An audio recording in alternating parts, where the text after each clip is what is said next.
I have a special guest for you. So our next presenter started his first business when he was only 17 years old. And then he built a company to over 40 employees, and then he split into 2 divisions, and then he sold them for a major profit. Good or good? After he started selling his businesses, he became enamored by that idea, and then became a business broker out of Scottsdale, Arizona. And he has been their top producing agent for the last 6 to the 7 years. He's become an expert in the field, and having evaluated more than 400 businesses and selling over 100 different businesses. Now here's the thing. He does real estate syndications, he does a whole bunch of things, whatever. But here's the deal. I brought him in because I really, what's the word? I really want you to get the idea of starting a business to what? Sell the business. You're gonna one day leave your business. God forbid you're going at, when you're 120, you might die, okay? That could be the end of that. You might retire. You might just say, I'm stopping this and moving to that. Something's going to happen where you will exit your business. Yes or yes? Here's the thing. Smart, rich business people know that one of the key elements that they're going to, when they exit, they're going to choose to exit by selling their business. And if the business isn't saleable, you've lost one of your key arms. It's like you're losing your right arm as far as business is concerned. Remember, the 3 intentions, what were they? Number 1. Working income. Number 2, passing it. Number 3, building the value of the company so you can what? Sell the business. It's worth a lot of money. Raise your hand if you'd like to get rich quickly. What would happen is if you took your business and created it in the way that needed to be created in order to get the most money for that sale. Would that be good? But you don't know what that is. What are the things that have to be in place for you to be able to sell your business and sell it for the most money? If you don't know that, you'll never be able to do that. So I invited him in here. I says, listen, this is exactly what I want you to teach.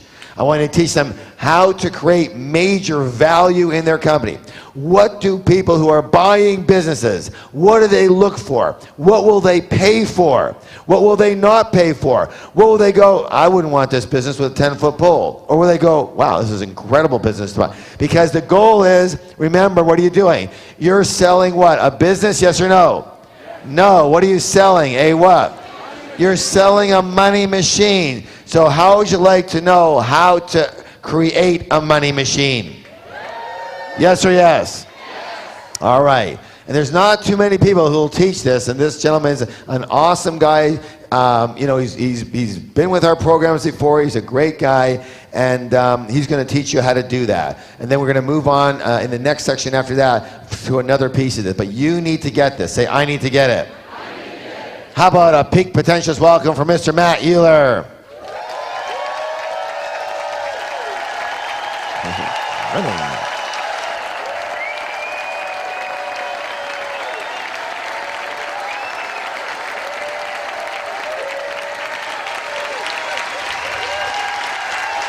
Come on, guys, is that all you got?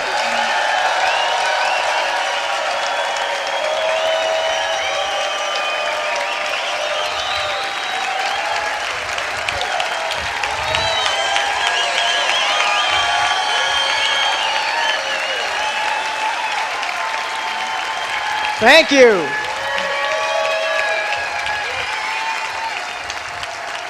Geez, it's nice to see so many familiar faces and friendly faces.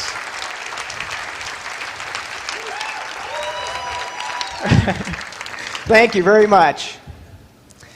So we're going to talk about the art and the science of small business valuation. Woo! My partner likes to say that every business is ultimately going to close or be sold. And we're going to focus on the ones that are going to be sold.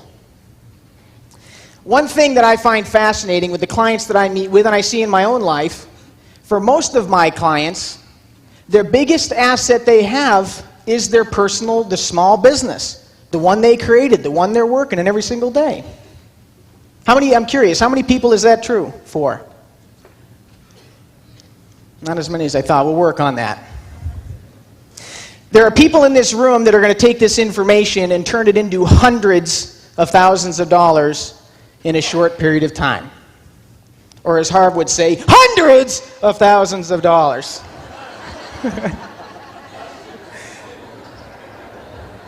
And there are people in this room that are going to realize today, in the next hour and a half, that they are worth a whole lot more money than they thought they were because of the value of their small business.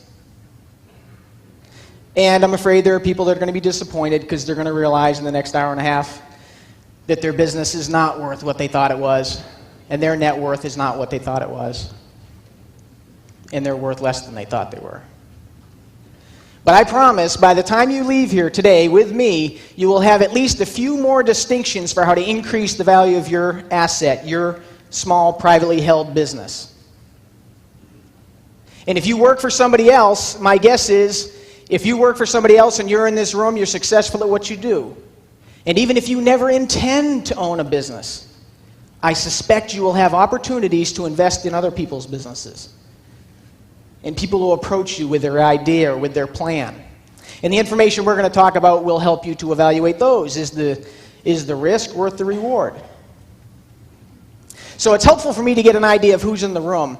Can I have some mic runners ready, and can I see a show of hands of how many people own a small business right now? Hold them high.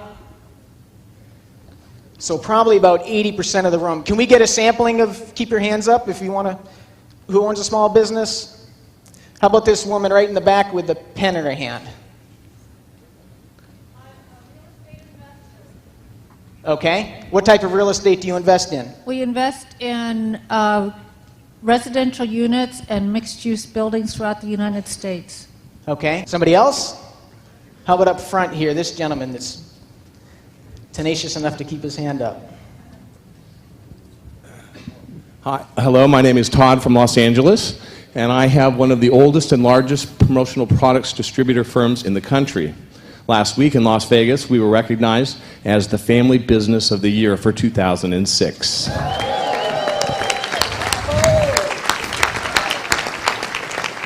I have 15 employees. I have 35 independent contractors. I get a few headaches now and then, and I'm delighted to be at Peaks.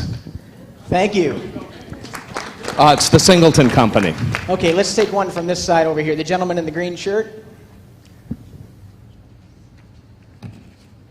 My name's Corey Finney from Calgary, Alberta, Canada. I have an oil field service business and employ at peak season 28 people. Very good. Thank you. One more from over here. Go ahead, ma'am. Stand up. Hello, I'm Judy Ames Stevens from San Diego, and I own a music business. We do music productions, and I don't have any employees, but I hire independent contractors of about 30 people a year. We do Christmas caroling, karaoke, and DJ. Very plus good. Flute. Thank you. Give me a hand, everyone.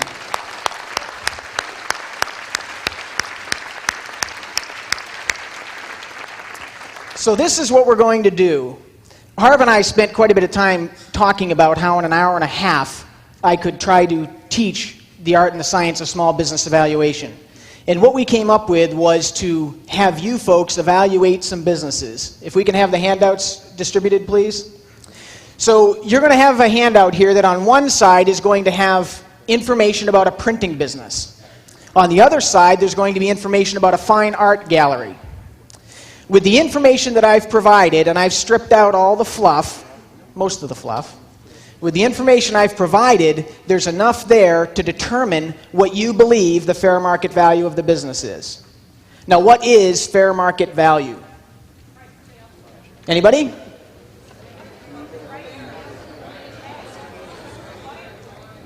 It's actually what a buyer is willing to pay without undue pressure, what a seller is willing to sell for without undue pressure, and without any specific or specialized interest. Okay? So we want you to determine the fair market value of the business. Now, there's an issue here. Fair markets change. Depending on the market you're in, that number is going to be different. From the East Coast to the West Coast, there are distinctions there. So we are going to have you get into groups of 4 and 5 people, and that will be your fair market. The group that you put together will be the fair market. So as a group, you will decide, how much does the group decide the printing business is worth, and how much does the group decide the fine art gallery is worth. Now, with the printing business, you'll notice on there that the real estate is valued as well. I don't want you to evaluate the real estate because I've already given you the value of the real estate. I want you to evaluate the business aspect of it. Okay? Now, my wife and I are Peak Potential's Titanium members, and one of the things we've noticed that some of the most difficult exercises at the Peak Potential's event is actually getting into groups. So I'm going to use one of Peak Potential's own resources to try to facilitate that. So where are the Peak Potential warriors in the room?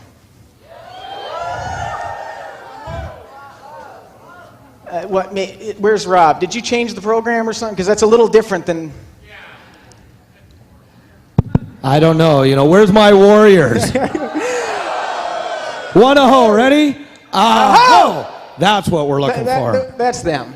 That's what I was looking for. Okay, this exercise is going to be a little maybe familiar. It might seem familiar to you. I want you to stand up and grab your chair and organize it into groups of 4 or 5 people.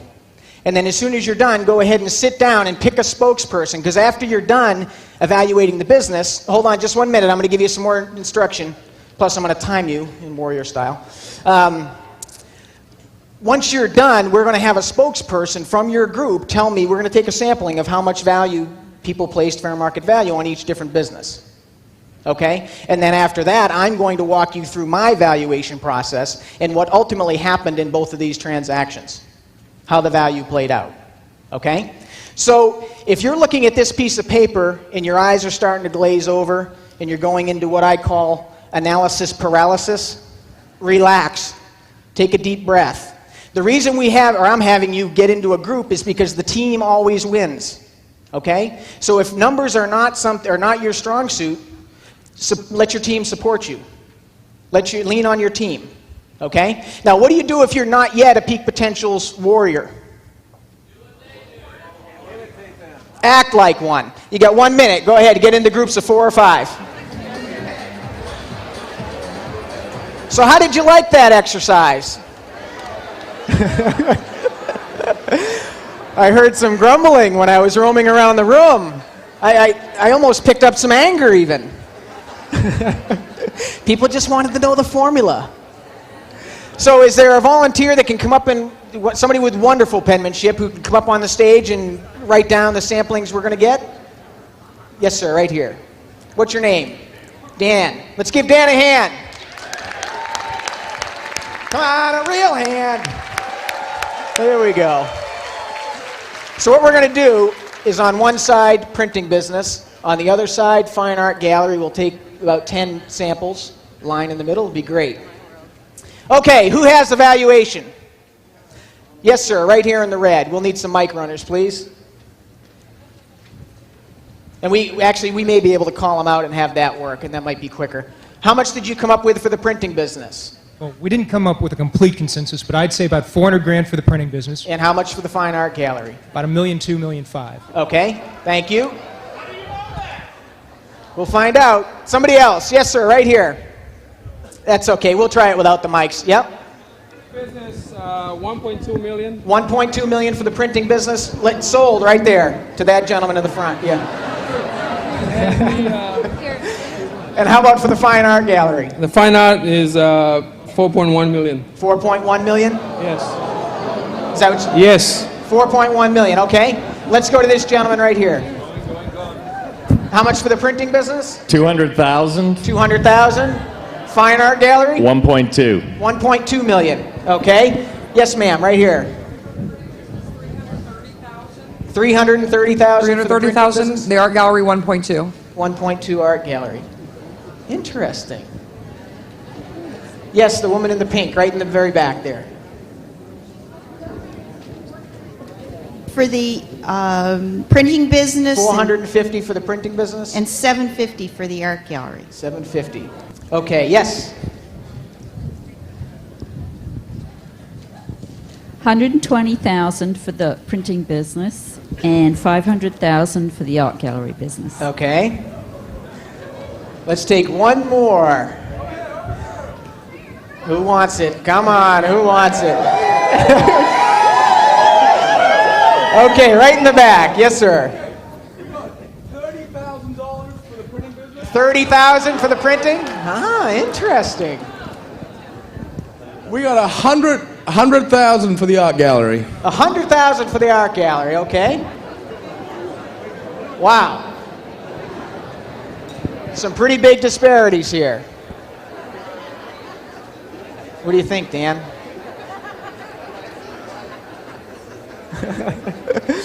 Okay, let's give Dan a hand. Thank you very much.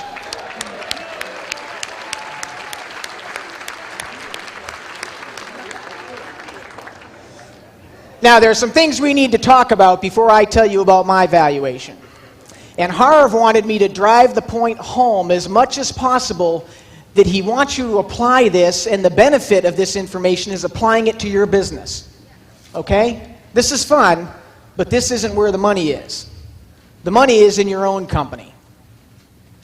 As we're looking at these, as we're walking through these evaluations, you need to understand that there's huge variables in market values. For example, in Canada, businesses typically sell for 20 to 30% less than in the United States. That's primarily financing driven. There are variables from one side of the country to the other that would determine, the fair market is what determines fair market value. We are not looking at liquidation value. We're not looking at value for tax purposes. We're looking at fair market value. So in your business, as you're applying this to your business, I want you to look at what will the fair market in your area pay. Okay? Now, I started out by saying that for some of the people in this room, this information would be worth hundreds of thousands of dollars. Let me give you some examples of how simple that can be. I had a client call me, it's been about 6 years ago now. They were referred to me by their attorney. They owned a flooring store. Sold all kinds of flooring.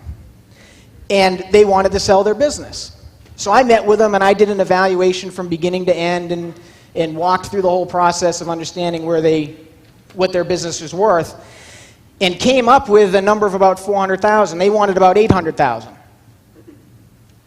Big difference there. Right? And they couldn't sell it for the number they wanted. Did I already tell you this story? So we spent about an hour and a half talking with them about this, how to strategically design their business so that it could be worth what they wanted, from equipment acquisition purposes, from management standpoint, from pricing structures, from estimating standpoint, and left them to run their business. Now, I met with them about 2 years later because they called me and they said, it's time. We're ready. So I evaluated their business, listed their business, and sold their business for $900,000. Woo-hoo! That's a $500,000 increase in value for a business they would have been running anyway. $250,000 a year more in income to them just by running the business the way the business could be run for optimum value. Woo! That's what we're talking about. And it's not that hard. Now, another story. I have a fairly small landscape business for sale. And I have it for sale for $475,000. The owner's benefit, which we're going to talk about a little bit more, you saw in your handout, is about $240,000 a year. So, which is a pretty good arrangement. Pretty good for a landscape business of that size. So I found two buyers. Both were interested in the business. Both, interestingly enough, were financially qualified to buy the business. And both met with the seller and liked what they saw and wanted to take the next step. So they asked for updated financial statements. Should not be a problem. The seller had been telling me that his 2005 year was the best year he'd ever had. So this should be simple. So I get the seller's 2005 financial statements and I start analyzing them. I'm a little puzzled because his sales declined over 2004. Not huge, but some. And his cost of goods sold was much higher than it was in 2004. And his payroll was double. So instead of $100,000 a year, which is what it was in 2004, it was over $200,000 a year in 2005. And his owner's benefit went from about $240 a year down to about $120. Ooh, is right. So are there any CPAs in the room or anybody else who could tell me what this person did? Huh? He cooked the numbers? What does that mean? Somebody else? What do you think he did? Expenses were through the roof, sales were down, and he's saying it's his best year ever. I'm not hearing it. He took the cash. That's what he did. He took the cash.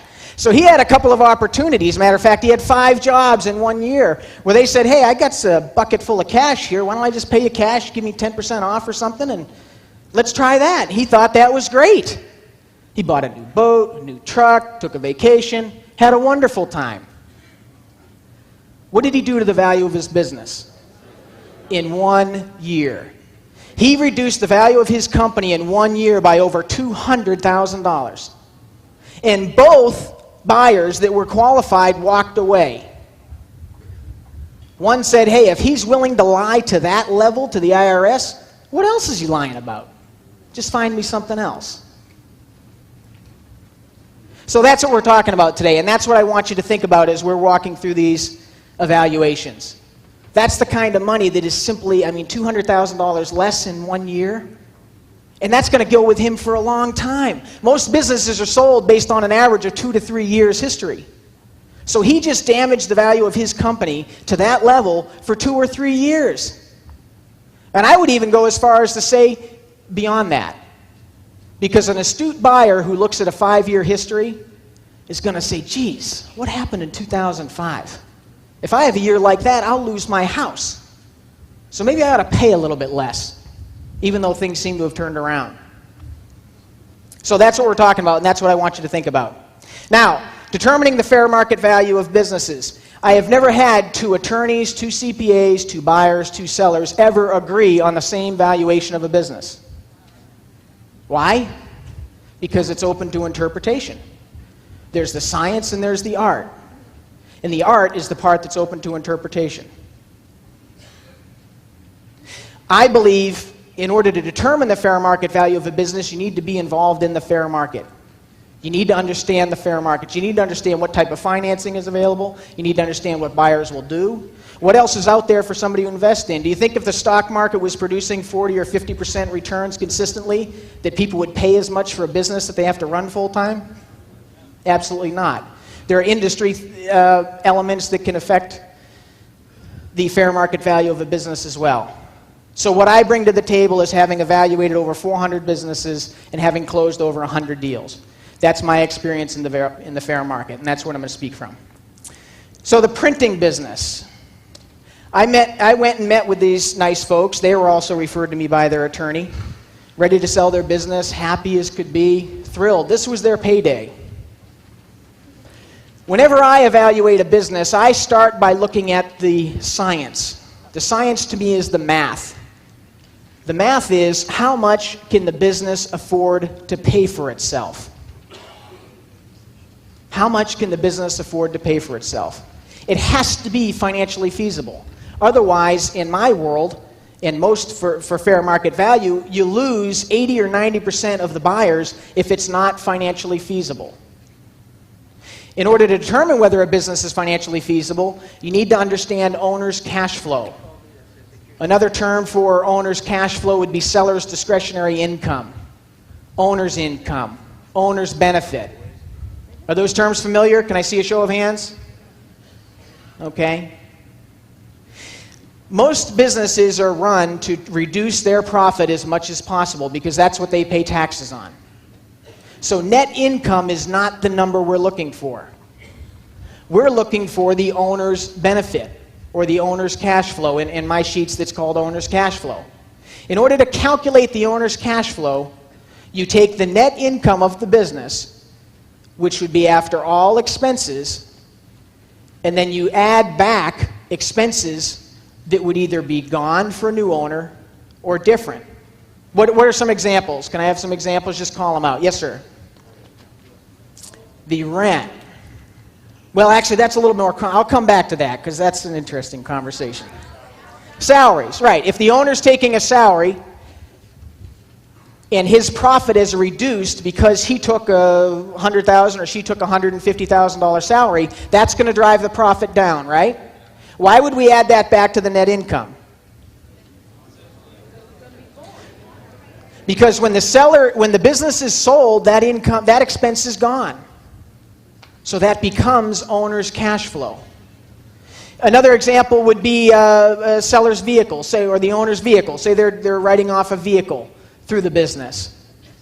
Once they sell the business, that expense is gone. The vehicle goes with them.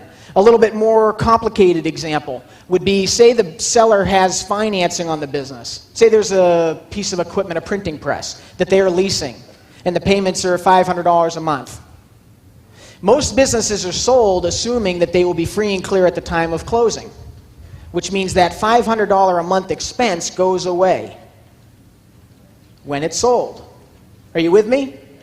Okay, this is critical because if you don't understand owner's cash flow, it's very difficult to come up with an accurate calculation. Yes, sir? Explain. So are you saying that something that they're financing will get paid off and reduce the selling price? No, but I'll explain it. The question is he was believing that I was saying it would reduce the selling price because the piece of equipment would be paid off. Let's use an example of, let's say there's a business that has 4 or 5 trucks, and they're all being leased. The company is paying for those. Well, a new owner, in about 70% of the transactions that I'm involved with, are being financed. And the bank is going to want to lien on all of those assets, okay, all of those trucks, which means the seller has to pay off all of that equipment as a condition of the sale. So that expense for all of those trucks goes away for a new owner. And then we, if we were prospective buyers, would work the other direction.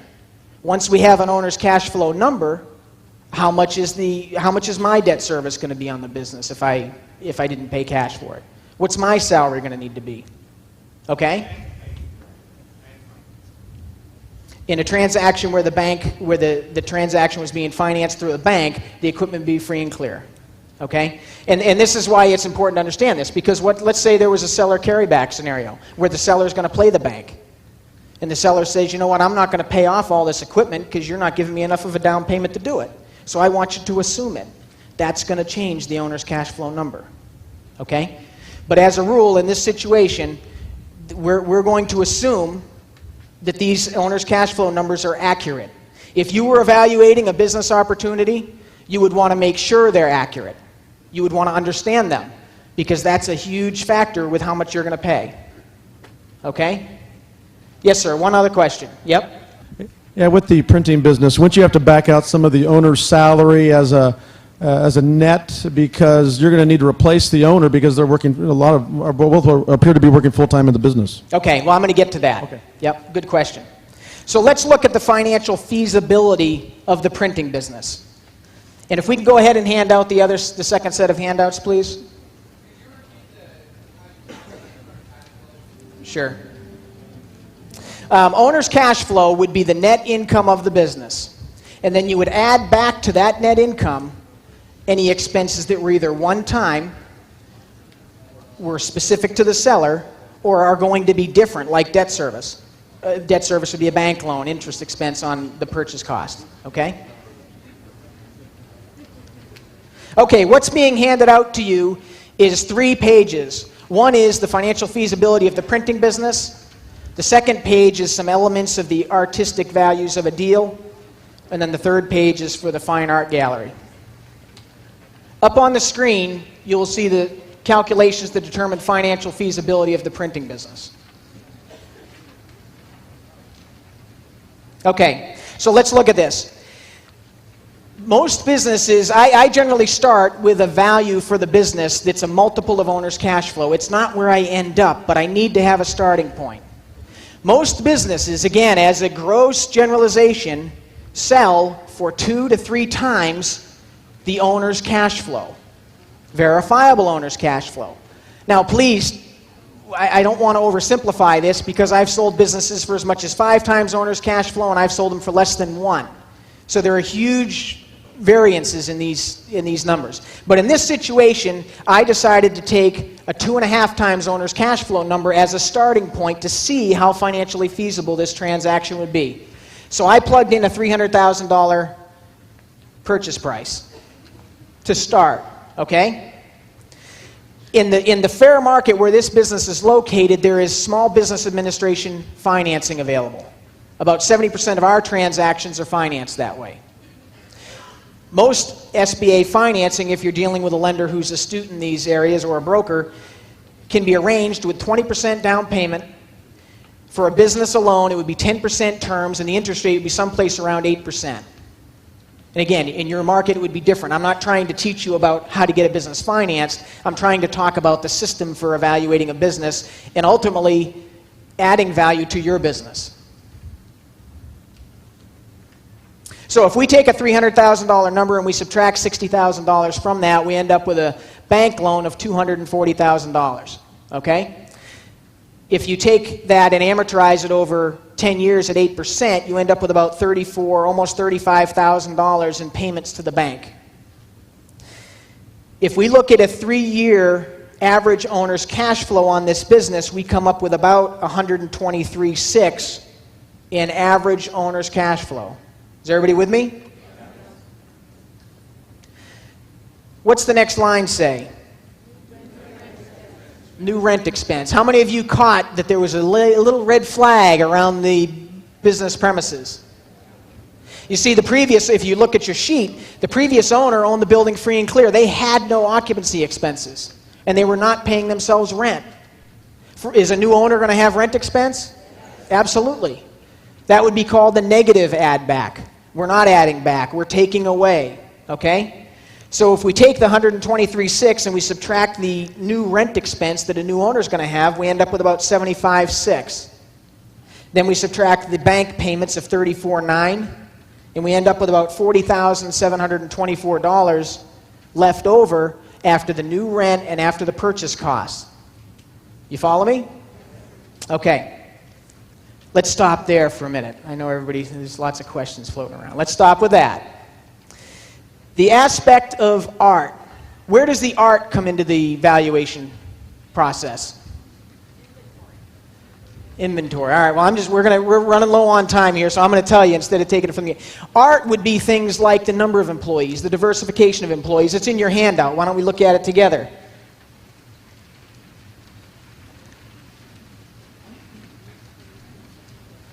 Number of employees, the levels of management, condition and value of the hard assets. Do you think the fair market value of a business would be reduced if every single piece of equipment needs to be replaced because the seller did not take care of them? Absolutely, right? How about the popularity of the franchisor or the manufacturer? You think that makes a difference? Absolutely. I've sold several. How many people are familiar with Quiznos subs and salads? Show of hands. I've sold several Quiznos subs and salads franchises. They used to sell for about 4.5 times owner's cash flow. They were not financially feasible.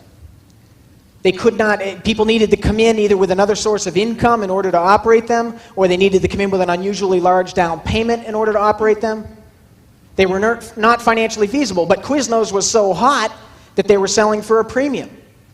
Well, that's changed. What's happened in that market? Anybody? Subway, right? Who's toasting subs now? Everybody, right? Everybody's toasting their sandwiches anymore, so their niche market has declined some. If you look into that industry, or specifically that franchisor, they are not as popular as they used to be because of the way they're running the company. They're diluting their markets. They're putting tons of franchisees in the same market, and so all of them are starving. Not all. In certain markets, they are. And people are concerned, some of the buyers I'm talking to are concerned about that happening in the market that isn't congested yet. So for a business where I used to get, or a specific business where I used to get 3 or 4 phone calls a week from buyers interested in paying 4 to 4.5 times owner's cash flow, I'm lucky now if I get 2 or 3 a month. Do you think that affects the fair market value of a business? Those are the artistic elements.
I started my first business when I was 17. I owned it for about 10 years.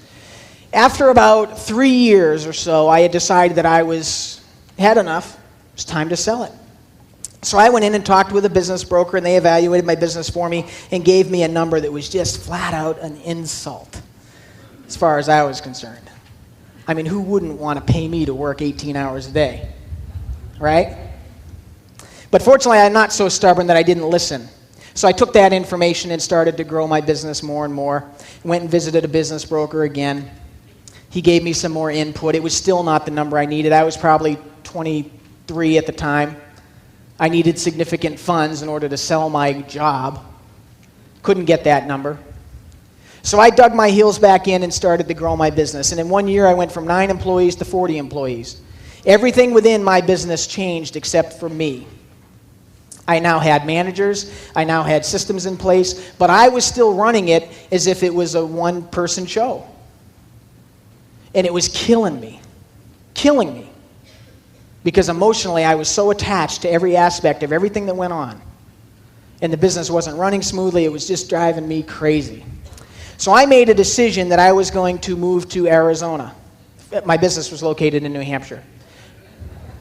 It was a commercial and residential cleaning service specializing in the medical industry. So I had 40 employees all over southern New Hampshire with keys and alarm codes to all these people's buildings, and you're bound to have a good time when you do that. So I decided I was moving to Arizona. Has anybody heard of Sedona, Arizona? It's a beautiful place, isn't it? Well, I took a trip there and I said, this is where I need to be. And I don't care if my business collapses. I am done. I can't do it another day. I'm done. I'm leaving. And all my friends thought I was just out of my gourd. But an amazing thing happened when I moved to Arizona. What do you think happened? Business got better and the business made more money. Because I know, it's a real testament to my ability, isn't it? Because I wasn't there to micromanage it anymore. I let my managers do their job. I let some of the details that I really didn't need to be worrying about be solved and taken care of by the people that I had hired to do that job. And I started doing what I needed to be doing a whole lot more, which was analyzing my financials. I had accounts that I had not been making money on for years. Why? Because as Harv pointed out the other day, I was focused on revenue. From 9 employees to 40 employees, we had all kinds of revenue. And I probably had about 20 accounts that I only had to pay them a few $100s a month to do the service for them.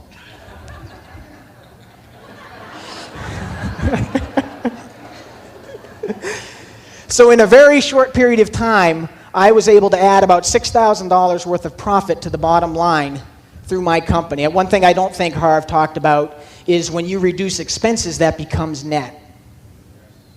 So by focusing so astutely on the expenses and the operation of my company, I was able to increase my profitability quite a bit. And I was enjoying the company more. Why? Because I live 2,000 miles away. After about 6 months, one of my managers came to me and said that they'd like to buy a division of my company. I said, well, let me think about it. So we worked out all the details, and she took over that end of the business, and that was just wonderful. It was great having that aspect gone, and she was happy because I worked out an arrangement for her that was win-win, and she could prosper. So I decided at that point, I am done with this. I've been done with this for a long time. I'm ready to move on. There are other things I want to do, and even though I live where I do, I'm still tied to it. I'd fly back to New Hampshire once a month to evaluate the business and look at the operation and oversee everything. So I put together a package and went to show my business to a business broker. He gave me the number that I wanted. He agreed to sell it for what I wanted it sold for. And he started marketing my business. What do you think happened to the artistic element of my business when I moved to Sedona, Arizona? Huge advantage. So think about this. You're going to meet with a business broker and you're looking at a whole series of businesses. There's several here. So what's this one about? Tell me about this. Can we meet with this guy? Well, he flies in 2 weeks from Tuesday. We could meet with him then. What do you mean he flies in 2 weeks from Tuesday? Well, he lives in Arizona, so he only comes back once a month. Yeah, I think we better meet with him. So the person that ended up buying my business was a gentleman who had been an executive with a hotel chain for years and years. He had 5 kids. I had never eaten dinner with a family of 5 kids before. It was amazing the first time I did. A lot of activity. So he ended up buying my business. We worked out a deal that was mutually beneficial, and he still owns it to this day. It's been 8 years now. And it's benefited him and it's benefited me. I am a huge fan of running your business as if it's going to be sold anytime, because it may be.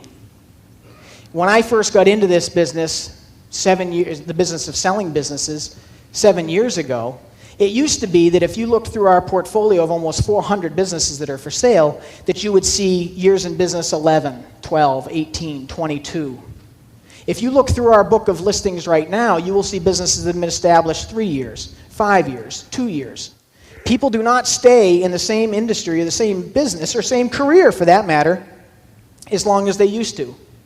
And I get calls daily, let's say 3 times a week, from people that need to sell their business. They've got a health issue, they've got they need to relocate, and their company is not designed to be sold.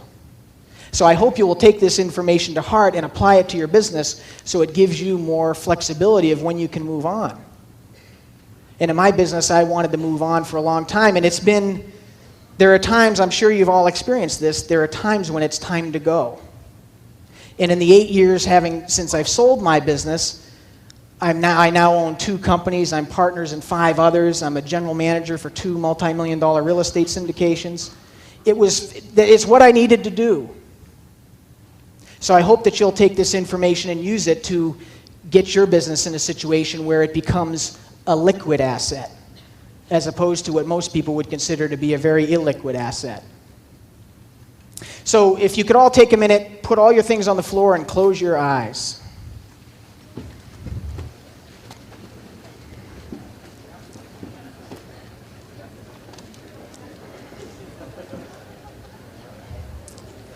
Take a deep breath. Let all that stress just roll right out the bottom of your feet. I want you to think for a minute about what it took you to get here today. What sacrifices did you have to make to be in the seats that you're in right now? I know you made some. Who did you leave behind? Who's not here with you right now?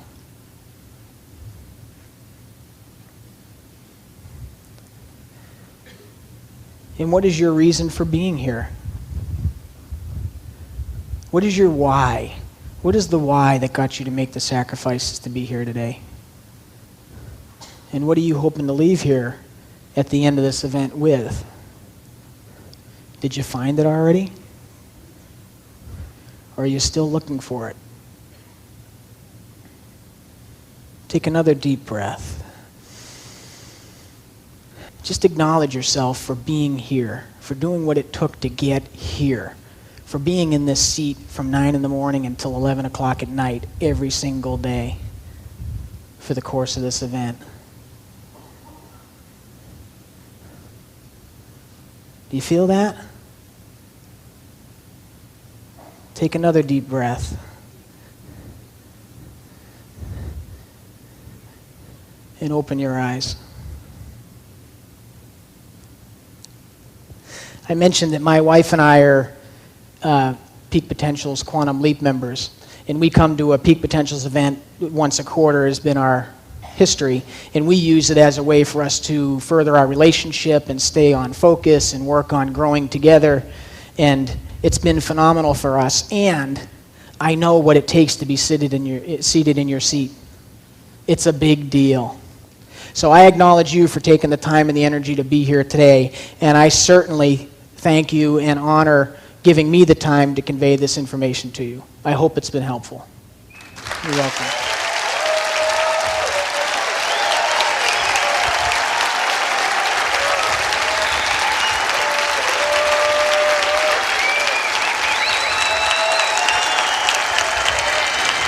In warrior style, huh?